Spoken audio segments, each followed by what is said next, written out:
হাদিসের মধ্যে পাওয়া যায় আবু উমামা রাদিয়াল্লাহু তাআলা আনহু থেকে বর্ণিত, আমার নবী মুস্তাফা একদিন স্বপ্নের মধ্যে আমার নবী মুস্তাফা বলেছেন, আমি ঘুমিয়েছিলাম, আমাকে দুইজন ফেরেশতা উঠিয়ে ঘুম থেকে উঠালেন।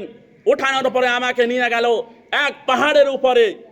সেই পাহাড়ের উপরে যখন আমি চললাম, আমি অনেক একটা বিকট আওয়াজ শুনতে পেলাম, চিৎকারের আওয়াজ শুনতে পেলাম।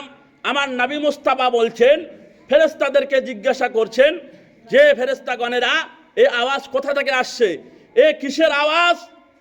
ফেরেশতারা আমার নবী মুস্তাফাকে বলল, ইয়া রাসূলুল্লাহ, ইয়া হাবিবাল্লাহ, এই আওয়াজ জাহান্নামীদের আওয়াজ। আমার নবী মুস্তাফা বলছেন যে কি জন্য? আমার নবী মুস্তাফাকে আবার আগে নিয়ে যাওয়া হলো।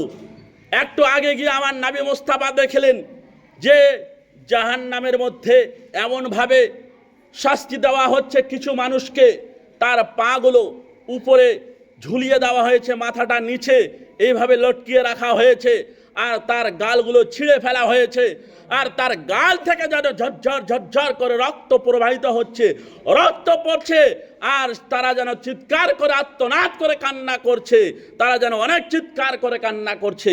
আমার নবী মুস্তাফা জিজ্ঞাসা করলেন, হে ফেরেশতারা, এদেরকে এইভাবে কেন আযাব দেওয়া হচ্ছে, এরকম করে কেন কষ্ট দেওয়া হচ্ছে? ফেরেশতারা আমার নবী মুস্তাফাকে বললেন, ইয়া রাসূলুল্লাহ, ইয়া হাবিবাল্লাহ, নবী গো, এরা মাহে রমজান মাসে ইচ্ছাকৃতভাবে রোজা রাখিনি। রোজা রাখার তার শক্তি ছিল, রোজা রাখার তার শরীরে বল ছিল, তবুও তার কোনো অসুবিধা ছিল না। ইচ্ছাকৃতভাবে তারা রোজা রাখিনি, ইচ্ছাকৃতভাবে মাহে রমজান মাসে প্রকাশ্যভাবে খাবার খেয়েছে, ইচ্ছাকৃতভাবে তারা রোজা ছেড়ে দিয়েছে। ছেড়ে দেওয়ার কারণে এই জাহান্নামের মধ্যে তাদেরকে ঝুলিয়ে দেওয়া হয়েছে, আর তাদেরকে এইভাবে আযাব দেওয়া হচ্ছে। এই রকম ভয়ঙ্কর আযাব দেওয়া হচ্ছে রোজা না রাখার কারণে। তাহলে মুসলমান, আজকে ভাবুন, আপনার শরীরে শক্তি আছে, আপনার রক্ত তাজা আছে, আপনার ব্রেন ভালো আছে, আপনার সমস্ত কিছু ঠিক আছে, থাকার পরও আপনি বাহানা কাটিয়ে দেন যে আমি রোজা রাখতে পারবো না, আমার শরীর দুর্বল। আরে মানুষকে তো বাহানা দিয়ে দিলেন, মানুষ বুঝে নিল, কিন্তু মানুষকে না বললেও মানুষ আপনার মাথায় বাড়ি দিতে যাবে না কেন আপনি রোজা রাখেনি, মানুষ আপনাকে অপমান করতে যাবে না কেন আপনি রোজা রাখেননি, কিন্তু আপনি মানুষকে বুঝিয়ে দিতে পারলেন, কিয়ামতের ময়দানে আল্লাহকে বোঝাতে পারবেন?